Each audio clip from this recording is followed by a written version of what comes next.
Back when we were children in Australia, we used to watch American TV shows and we would see how some actors would have these really complicated handshakes.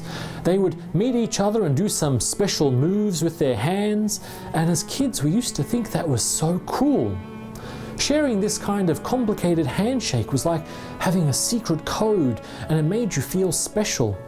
So we would try the same thing with our school friends, but it never really worked. It was just too hard to remember all the moves. It looked good on TV, but in real life, it was all just too much effort.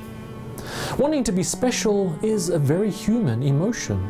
We don't want to be ordinary, so by surrounding ourselves with complicated things, we make ourselves feel exclusive, like we're better than everyone else. This was one of the great problems with the Jewish religious system. Leviticus lists the regulations for ancient worship, and today's passage describes just one part of the incredibly complicated system of sacrifices. But like some super secret handshake, the sacrifices are so complicated that not even Aaron and his sons can figure them all out, and it all ends in disaster. So in chapter 10, verses 16 to 20, Aaron and Moses argue about what went wrong. It's so human to make things more complicated than they need to be, even more complicated than God wants them to be.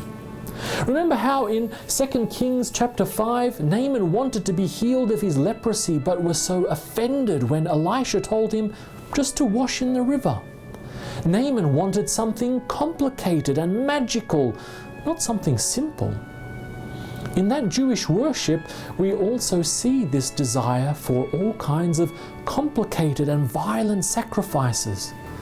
But through the prophets, especially Amos, Isaiah, Hosea, and Micah, God tells Israel how much He hates and despises those sacrifices. In Hosea 6:6, God tells us that He wants simple love, not complicated sacrifices. Today we often fall into the same trap.